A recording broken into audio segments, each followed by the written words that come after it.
Yeah, so my name is Joe Gill, and I'm the kitchen manager here at Brevard Community Kitchen. And tomorrow is my last day. I've done 31 years here with the Brevard Community Kitchen, doing the Meals on Wheels, and you know, I've decided to pack it in for not that I don't love the job, because I really do. It's just, it's like I told Tom. I says I want to go out on top. I don't want to be like you know, Joe DiMaggio said he was quitting before he couldn't make his way around the bases, and that's kind of what I'm doing. Yeah, so I started doing the actual Meals on Wheels on January 2nd, 1989. And in those days we were over at the college, because the Meals on Wheels didn't have their own kitchen, so they would contract with various contractors, and they would prepare the meals and, in a sense, sell them to Meals on Wheels. Anyway, we were in the kitchen at Brevard Community College, and we were doing the Meals on Wheels just like similar to where we are now, and we'd ship them all out, and it was pretty interesting.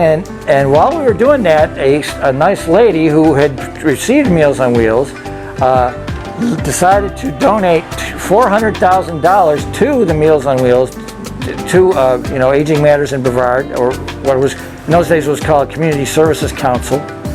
She donated $400,000, and that, with the stipulation that money would be used to create this kitchen that I'm in now, this actual building. So the building was completed in July of 1992, and the Meals on Wheels people came to me, and they were nice enough to offer me the job, since they knew I was in charge, you know, already doing the kitchen over there, and I had been making the meals for 2.5 years already. So they were kind enough to offer me the job, and I came over here. And in those days, I was the head cook. I wasn't the kitchen manager yet.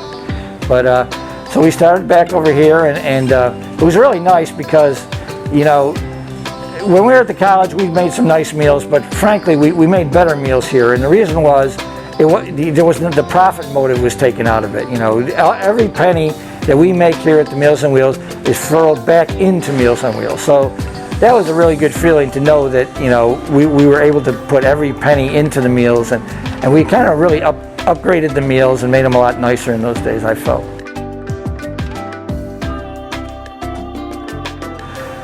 Well, there's several. One is certainly the volunteers. You meet these incredible volunteers. I mean, here are these people, many of whom have worked their entire life. I mean, I've talked to some of our volunteers that said, yeah, I started working at 14.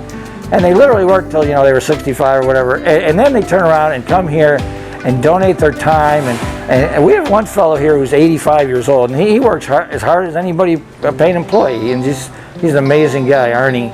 And some of the other volunteers have just incredible stories too. I mean, these were guys and women, of course, that were executives and had really, you know, high-paying jobs and stuff. And they decided to donate their time to come here and deliver the meals and help us prepare the meals. And some of them brought recipes and things too. They say, hey, why don't we do this way? And one elderly lady had the recipe we use for the cobbler now, as a matter of fact, years ago. She was a volunteer lady, and she gave us a recipe that we're using today for our peach cobbler. And God bless her, it turned out to be it's one of our more popular items. So the volunteers have certainly been a big part of it, yeah.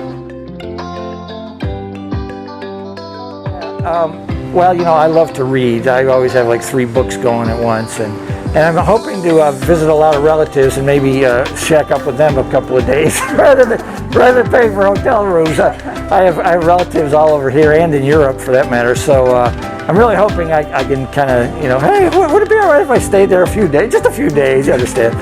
Actually, you mentioned golf, and I'm actually liking to take up golf. I know some friends of mine have said how much they enjoy it, and you know, years ago I heard Bob Hope talking about golf, and he said, you know, you're always playing against yourself. He says it's always a competition. You're not really playing with the other guys. You're really trying to beat your best score. You're really playing against yourself. So there's always that level of competition to it. So I'm kind of looking forward to that.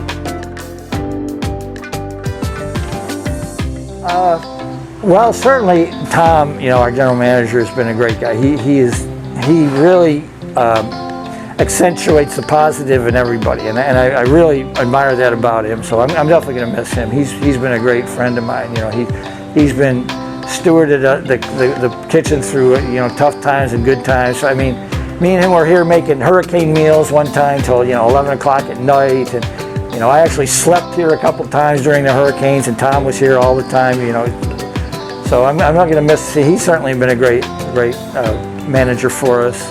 And some of the other employees, I'm certainly going to miss them. But I'm also going to miss just the challenge of making sure everything's right every day. You know, it's like, and I know sometimes I can get on people's nerves. Like, well, you didn't do that right. We're gonna have to redo this. Oh, it's okay. No, it's not okay. You know, we got to make sure it's just right. And if you keep yourself to those high standards every day, well, then you can go home proud every day. You know, you don't do it just enough to get by. You do it enough to make sure it's right. So that's always what really drove me, is to make sure everything looks just right, as well as I can possibly make it. And so that's a great motivation to come to work every day. It's like, well, I'm going to get this right, you know.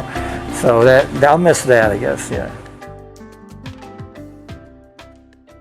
Actually, no, it's just the opposite, really, because I told my wife, I said, like, you know, you're going to have some really nice gourmet meals now, because now I've got all day to figure out what I'm going to cook, and I can make this sauce from scratch. Because, you know, when I was working, you know, you do put in a full day and you come home, well, what can I put together, you know.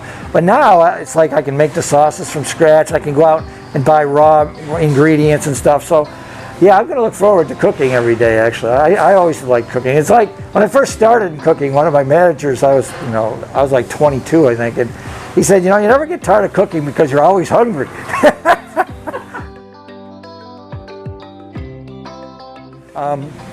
Well, you know, valuing the older citizens is a sign of what kind of society we are. If we don't value our seniors, then, you know, what does that say about us as a society as a whole? So, you know, here's people that given their whole life to work hard and raise children and raise grandchildren and stuff, and a lot of them actually did raise their grandchildren, you know. And here's people that, you know, here they end up in a situation where they're maybe alone, their family lives far away, or they're still in their house and they're still, you know, struggling to get by through no fault of their own, just, you know, because, you know, they've lived a long time, and sometimes that's very hard. You have physical ailments. So for the community to pay back these people, to help them out and say, hey, here's a hot meal, and here's a visit from a fellow who comes in, you know, once a day and says, how are you? How are you feeling? Are you okay? You know, does a little check. And if they're not feeling well, then they report that back to the agency and say, hey, you know, Mrs. Jones could maybe use a little checkup or something, you know. So this is an invaluable thing. And like I said, just protecting our seniors and showing them the community cares about them is a sign of the kind of society we are, you know. Well, I would just like to say to everybody that, you know, cherish what you're doing, and really, you know, this isn't just another job. And I don't know how many times I've mentioned to somebody in the store or a supermarket, and then, what do you do? Well, I do Meals on Wheels. And so many people say, oh God, that's so great. And you really feel appreciated by the community.